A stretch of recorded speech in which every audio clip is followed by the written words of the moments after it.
Assalamualaikum dan salam sejahtera buat pensyarah saya iaitu Dr. Patria Geni. Pantun bahasa Melayu bertutur dalam bahasaku. Cantiknya paras puteri salju, bersama Nenda mencari lokan. Jika negara ingin maju, bahasa ibunda jangan pinggirkan. Si gadis ayu bergelar ratu, umurnya muda masih belasan. Bahasa Melayu, bahasa penyatu, tercapai hasrat satu wawasan. Tajuk yang saya pilih dalam tugasan pengucapan awam adalah Keberkesanan Pengajaran dan Pembelajaran Sains dan Matematik dalam Bahasa Inggeris PPSMI dalam kalangan pelajar sekolah menengah. Apa itu yang dimaksudkan dengan PPSMI?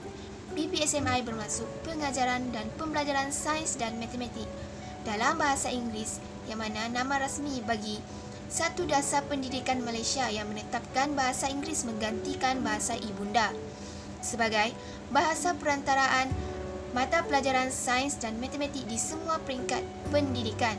Menurut Menteri Pendidikan Muhyiddin Yassin, program yang dijalankan ini menyaksikan ramai pelajar yang terkandas dalam bidang sains dan matematik. Bagaimanapun, ini dipertikaikan oleh beberapa pihak yang mendakwa keputusan berkenaan telah bertambah baik di bawah PPSMI.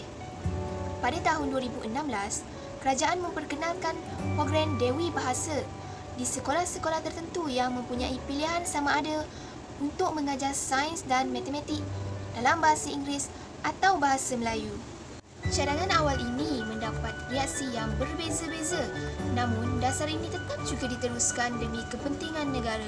Oleh itu, terdapat beberapa punca kurang berkesan pengajaran dan pembelajaran sains dan matematik dalam bahasa Inggeris PPSMI dalam kalangan pelajar sekolah menengah. Antara punca kurang berkesan pengajaran dan pembelajaran sains dan matematik dalam bahasa Inggeris ialah berikutan wujud pelajar yang tidak mahir dalam berbahasa Inggeris. Keadaan ini berlaku kerana kebanyakan para pelajar kini mempunyai tahap pencapaian muat dalam lingkungan sederhana dan ke bawah, yang mana menggambarkan tahap kesediaan yang rendah dalam kalangan pelajar. Hal ini membuktikan bahawa penguasaan asas bahasa Inggeris yang rendah akan menyukarkan para pelajar untuk memahami isi kandungan buku, bahan bacaan atau nota yang disediakan dalam bahasa Inggeris. Menurut Junaidi Awam Besar dan Muhammad Fuad Zali tahun 2010, sejak tahun 2003, Kementerian Pendidikan telah menunaikan hasrat kerajaan untuk menjalankan polisi pengajaran dan pembelajaran sains dan matematik dalam bahasa Inggeris PPSMI, iaitu pengajaran dan pembelajaran sains dan matematik dalam bahasa Inggeris SMI dalam kalangan murid darjah 1, tingkatan 1, tingkatan 6 rendah dan matrikulasi, namun telah diberhentikan pada 8 Julai 2009. Hal ini dikatakan demikian kerana para pelajar gagal untuk menguasai dan mendalami penggunaan bahasa Inggeris dalam subjek sains dan matematik. Selain itu, punca tidak berkesannya penggunaan bahasa Inggeris dalam pengajaran sains dan matematik ialah disebabkan oleh pelajar yang tidak memahami konsep sains dan matematik dalam bahasa Inggeris. Kajian Kementerian Pendidikan pada tahun 1973 mendapati peratus kegagalan pelajar luar bandar dalam mata pelajaran sains adalah lebih tinggi berbanding pelajar di bandar. Hal ini dikatakan demikian kerana pelajar di bandar lebih fasih dalam berbahasa Inggeris.